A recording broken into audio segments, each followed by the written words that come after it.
비트코인이 하락에 많은 사람들이 혀를 찹니다. 누군가는 야유와 조롱을 하고 누군가는 동정을, 투자자는 가격이 떨어져 한숨을 쉽니다. 한편 비트코인이 몰고 올 대변혁에는 아직 많은 관심이 없어 보이네요.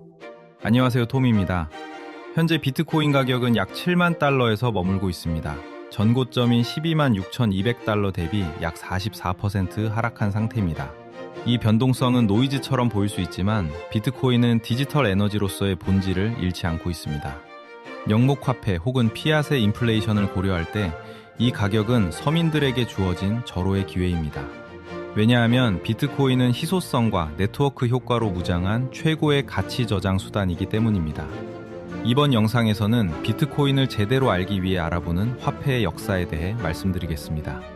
조개 껍데기부터 라이, 금, 은, 지폐까지 화폐의 역사를 스토리텔링으로 풀어가며 화폐의 5가지 속성을 설명하고 왜 비트코인만이 이를 완벽히 만족시키는지 깊이 파헤쳐보겠습니다. 화폐의 역사를 제대로 알면 비트코인의 우월성이 명확해집니다. 조개 껍데기부터 시작해보죠. 고대 사회에서 조개 껍데기는 화폐로 사용됐습니다. 희귀하고 아름다워 가치가 있었죠.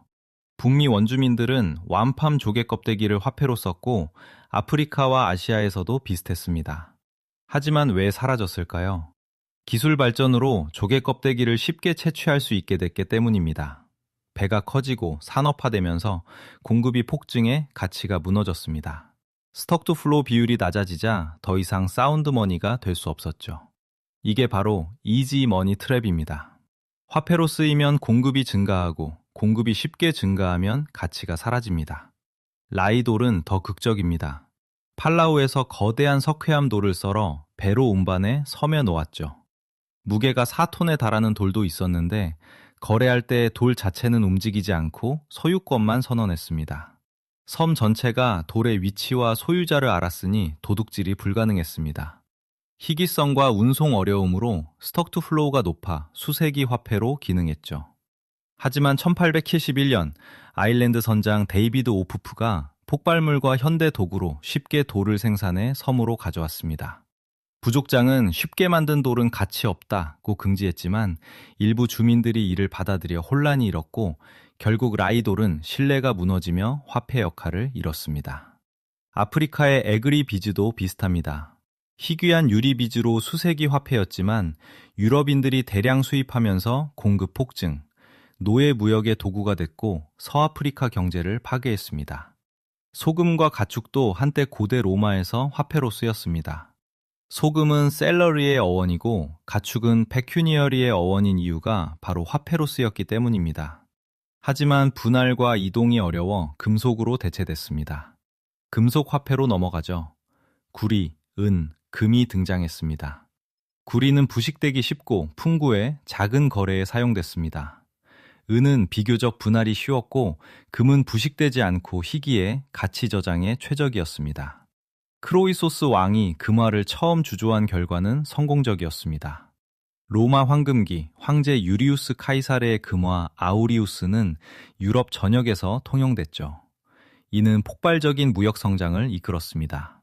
하지만 네로 황제가 금화에 있는 금 함량을 줄여 금화를 유통시켰고 이는 인플레이션을 초래하게 되었습니다. 디오클레티아누스까지 오면서 금화 무게가 반토막 났고 제국 쇠퇴의 시작을 알리는 계기가 되었습니다. 그래도 금화 자체는 훌륭한 화폐로 기억되었습니다. 비잔티움의 콘스탄티누스 황제 때 사용되던 금화 솔리두스는 1100년 동안 지속됐습니다. 이슬람 디나르도 이를 모방해 오늘날까지 전통에서 살아남았죠. 르네상스 시대의 피렌체의 플로린과 베네치아의 두카트는 유럽을 재도약시켰습니다. 금보니제 시대는 인류 최고 번영기였습니다. 자유무역, 자본축적, 기술혁신의 황금기였죠. 초창기의 지폐는 금이나 은으로 교환 가능한 증서와 같은 것이었고 가치 절하가 지금과 같지는 않았습니다. 하지만 많은 나라에서 정부가 금과의 등가 교환을 중단하고 지폐의 공급을 폭증시키며 인플레이션이라는 괴물을 깨웠습니다. 송나라의 자오즈, 원나라의 자오 또한 태환을 중지하고 지폐가 휴지 조각이 되었습니다. 최근에도 수많은 화폐가 하이퍼 인플레이션의 역사를 썼습니다. 베네수엘라의 볼리바르, 짐바브웨의 짐바브웨 골드, 아르헨티나의 페소, 수단의 파운드, 티르키예의 리라가 있죠. 대체 지폐라는 화폐에는 대체 뭐가 문제였던 걸까요? 이제 화폐가 가치를 갖기 위한 5가지 중요한 속성을 알아보겠습니다. 첫째는 내구성입니다. 쉽게 부서지거나 망가지지 않아야 합니다.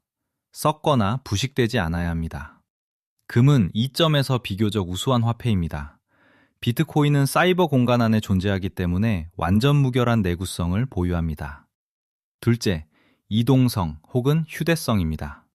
금은 무게와 부피 때문에 액수가 커지면 쉽게 옮기기가 힘듭니다. 비트코인은 손쉽게 인터넷을 통하여 어마어마한 돈을 쉽게 휴대하고 옮길 수 있습니다. 셋째는 분할성입니다.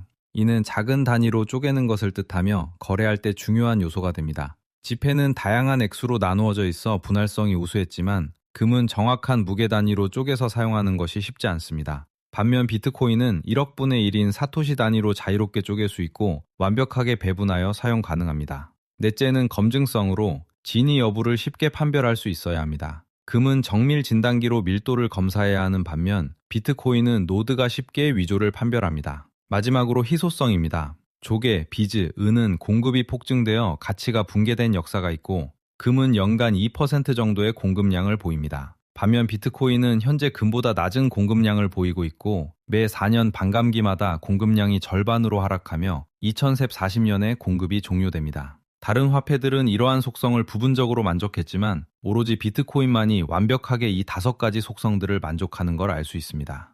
피앗머니라 불리는 지폐는 정부가 공급 조절을 무작위로 감행해 인플레이션 해지를 실패했습니다. 이 돈이 통용되는 방법은 오로지 경제지표를 요란하게 꾸미고 언론을 통해, 명사를 통해 사람들은 속이는 것뿐이었습니다. 그리고 지금까지 이런 기조는 계속되고 있습니다. 하지만 비트코인은 이 세상을 조금씩 바꾸고 있습니다. 비트코인은 탈중앙화, 네트워크 효과로 기존의 화폐가 잃은 신뢰를 지킬 수밖에 없도록 설계가 되어 있습니다. 피앗의 부패, 인플레이션에 대해 인지하셨다면 비트코인이 필연적이라는 결론을 낼 수밖에 없습니다. 다른 코인은 어떻냐고요? 정부가 얼마나 쉽게 인플레이션을 일으키는지 알 수 있듯 중앙화된 코인이 얼마나 위험한지 알 수 있습니다. 피앗 시스템의 실패는 역사적으로 반복됩니다. 로마의 코인 클리핑, 20세기 전쟁, 제1차 세계대전의 근본위 포기와 화폐 민족주의 시작, 영국, 프랑스 등 화폐 가치 폭락, 1929 대공황, 루즈벨트 금압수와 달러 41% 평가절하, 브레튼 우즈 체제 후 1971 닉슨 쇼크.